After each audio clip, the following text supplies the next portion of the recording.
The cold doesn't bite when you're at minus 72 degrees Celsius. The cold crushes. It compresses your lungs until every breath is an ice knife descending down your throat, shredding your insides from within. The air freezes in your nostrils before reaching your lungs, and when you exhale, the vapor crystallizes, instantly forming frost needles that stab into your face.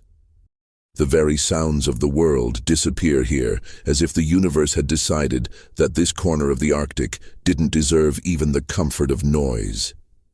Here, on the northern edge of the Norwegian scientific expedition, studying the Siberian Arctic permafrost, silence is a living thing, a creature that watches you, that waits. I'd been on night watch for 3 hours alongside Magnus when I first heard it. Footsteps.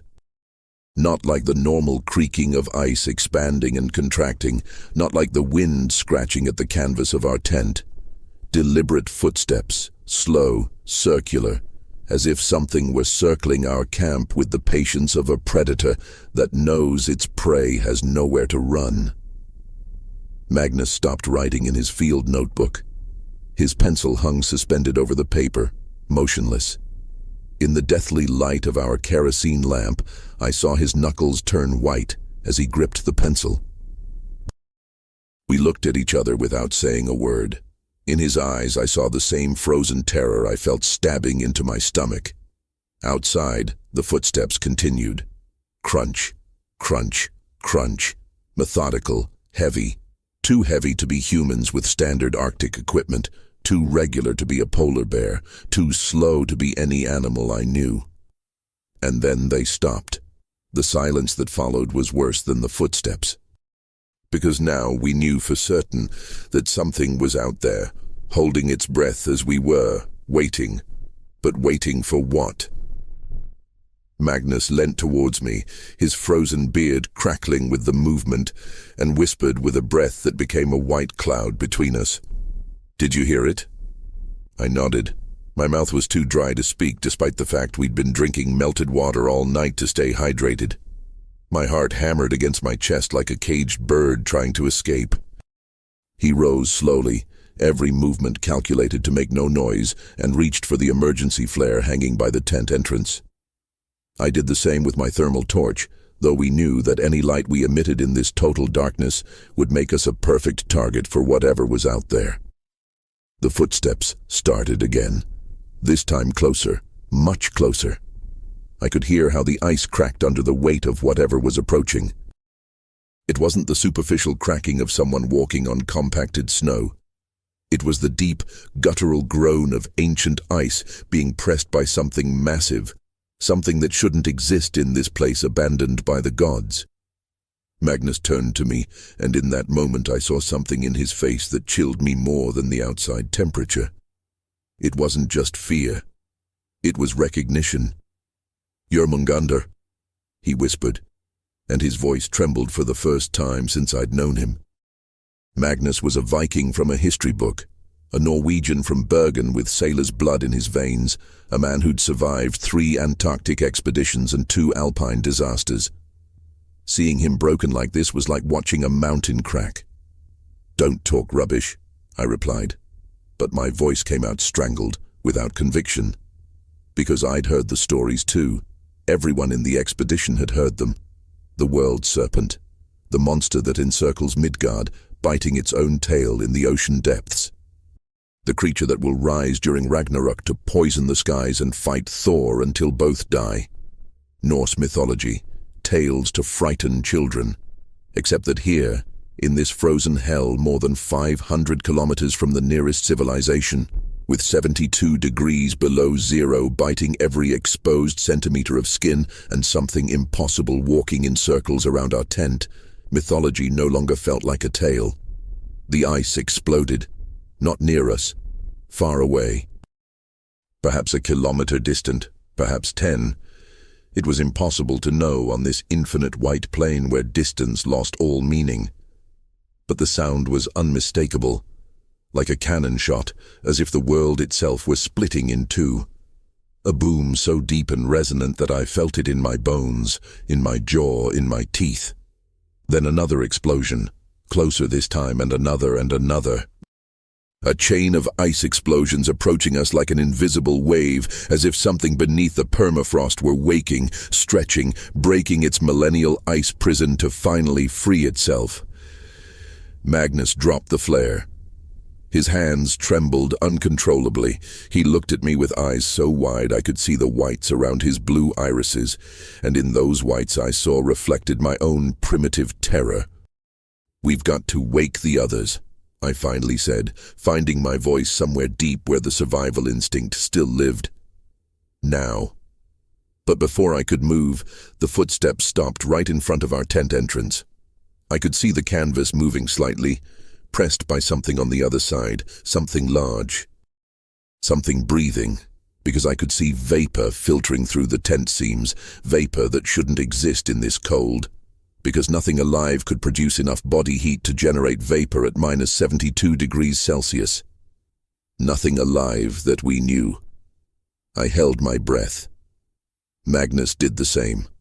We stood completely motionless, turned into frozen flesh statues, praying to any god still listening that this thing, this impossibility, couldn't detect us if we stayed absolutely still.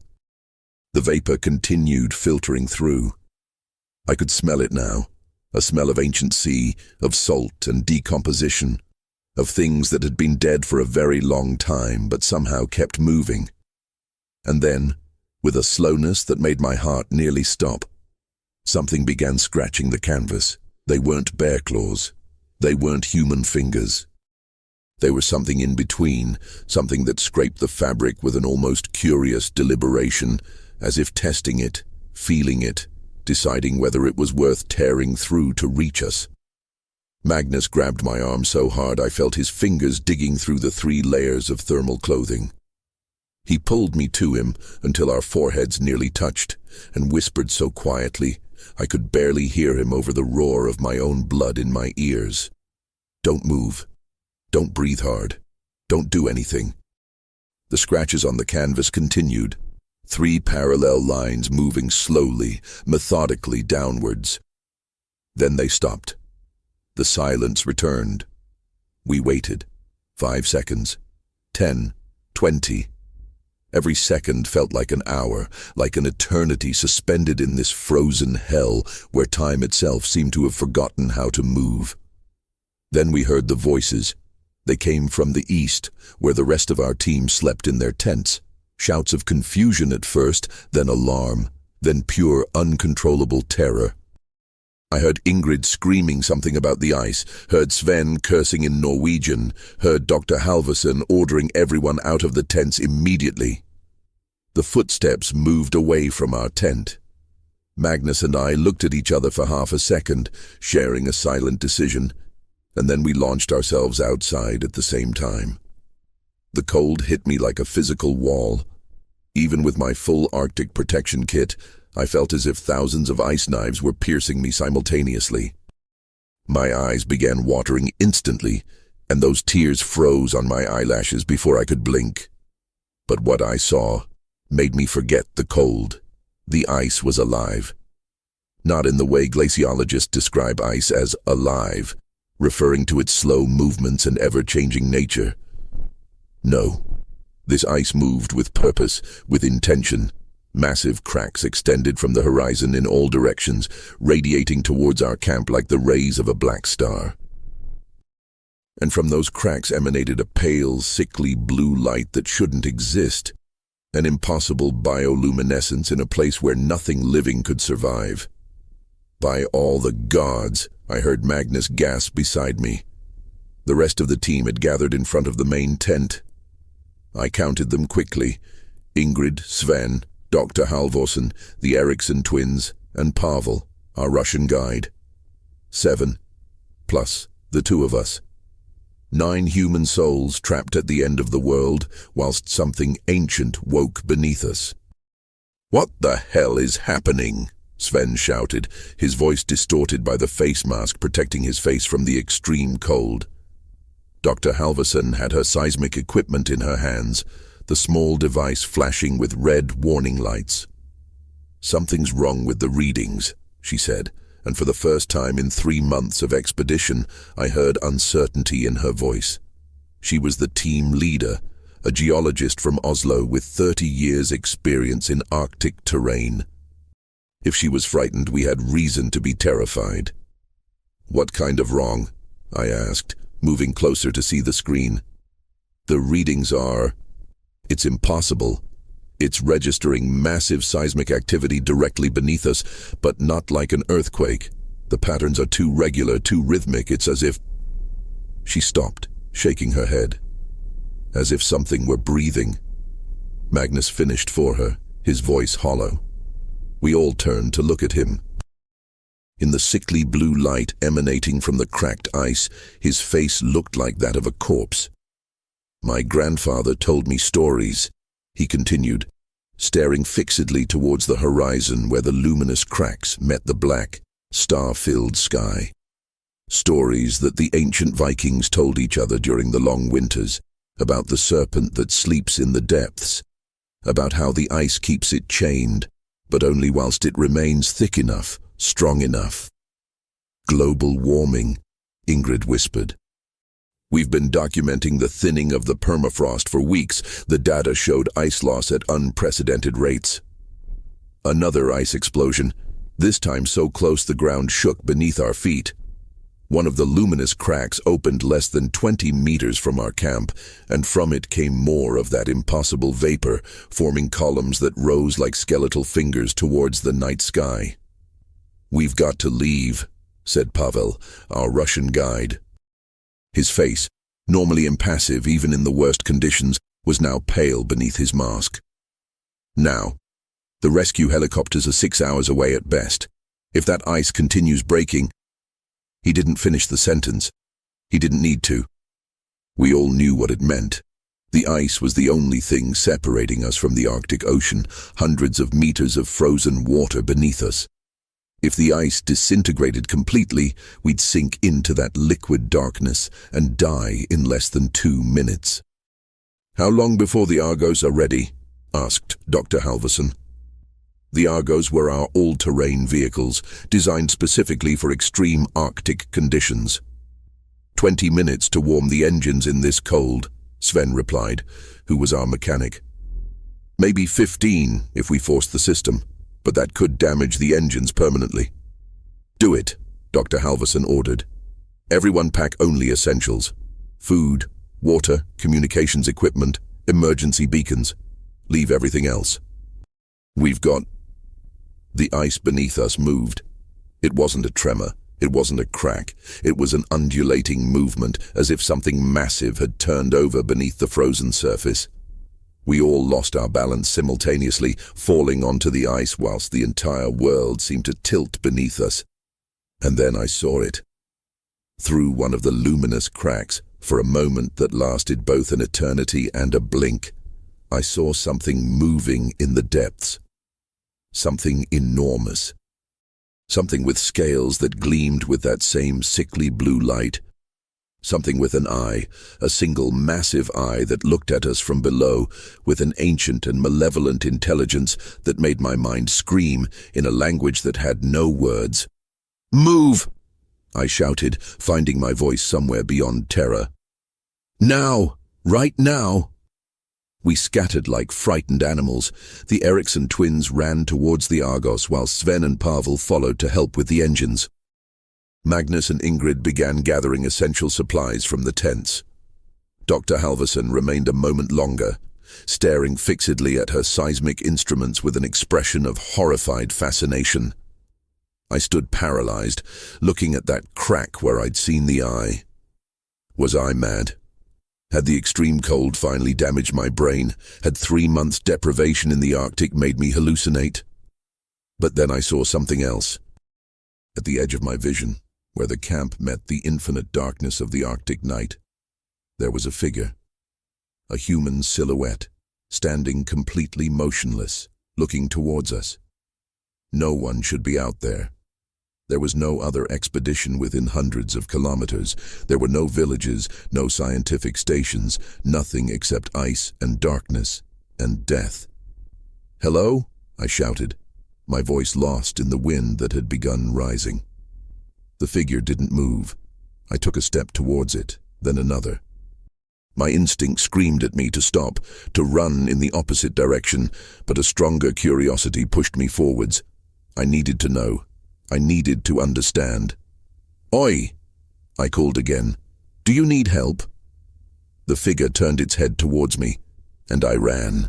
I couldn't say what it was I'd seen in that movement, what there was in the way that head turned that made every survival instinct in my body scream in primordial terror. I only knew that whatever was out there wasn't human, had never been human, and looking directly at its face would destroy me in ways I couldn't even imagine. I ran back to camp whilst the ice exploded around me. I ran whilst I heard laughter, impossible laughter coming from all directions at once, laughter that sounded like ice breaking and bones snapping and the last breath of dying men. "Start the Argos," I shouted when I reached where the team was gathered. "There's something out there. There's something." The engines roared to life. The sound was like a symphony of salvation amidst the nightmare chorus surrounding us. Sven shouted from the first vehicle. 3 more minutes until they reach operating temperature.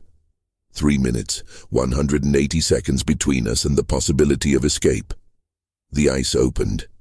Not gradually, not with warning. It simply opened, a massive crack that zigzagged directly through our camp, dividing our supplies from our vehicles, dividing us. Magnus and Ingrid were on one side, the rest of us on the other. "Jump!" I shouted. "It's only 2 meters. Jump before it widens." Ingrid moved first, taking a run up and jumping over the crack. Her boots slipped on the ice on the other side, but Pavel caught her before she fell backwards. Magnus followed her, crossing easily with his long legs. But then the crack widened. 3 meters, 5, 10. And from that darkness came a light so bright we had to shield our eyes. A blue light, pure, ancient, pulsing with a rhythm that matched exactly my heartbeat. "What the hell is that?" I heard one of the Eriksson twins whisper. Dr. Halverson fell to her knees, her instruments falling from her numbed hands. "It's not possible," she murmured. The data shows that whatever's down there is kilometers long. Kilometers. Nothing alive can be that large. Nothing. "The engines are ready," Sven shouted. "Get in now." I helped Dr. Halverson to her feet, whilst the others ran towards the Argos. I could hear Magnus shouting from the other side of the crack, but his words were lost in the roar of the wind and the cracking of ice and something else, something that sounded like a hiss, low and resonant, like the sound a mountain-sized serpent would make. We climbed into the first Argo. There were 7 of us crammed into a vehicle designed for 5, but it didn't matter. Pavel took the wheel, Sven navigated, and the rest of us clung to whatever we could whilst the vehicle accelerated over the fractured ice. I looked through the rear window towards our disappearing camp, towards Magnus and Ingrid being left behind. I saw them run to their own Argo, climb in, the engine start. Thank all the gods. But then I saw the figure again. Standing now in the middle of our old camp, surrounded by luminous cracks, completely motionless amidst the chaos. And as I watched it, as our Argo moved further and further away, the figure raised an arm and pointed. Not at us. At the second Argo. At the vehicle where Magnus and Ingrid had just got in. "No!" I screamed, though I didn't know why, though I couldn't explain what it was I knew was about to happen. The ice beneath the second Argo disintegrated. It didn't crack. It didn't collapse gradually. It simply disappeared, as if it had never been there, as if reality itself had decided to erase that particular portion of the world. I saw the Argo fall. I saw Magnus pressed against the window, his eyes meeting mine for one last terrible moment. I saw his mouth open in a scream I would never hear. And then they disappeared into the black water. "Stop the vehicle," I shouted. "We've got to go back. We've got to—" "We can't!"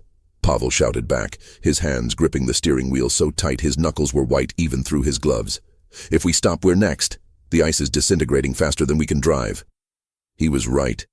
Through the windscreen I could see cracks forming ahead of us, races of blue light zigzagging forwards trying to cut off our path. Pavel drove like a man possessed, dodging the larger cracks, jumping over the smaller ones, keeping us barely ahead of the annihilation pursuing us. "There," Sven shouted, pointing forwards. "Solid ice, 30 degrees to the left." Pavel turned sharply. The Argo slid, its tracks struggling to find traction on the smooth ice.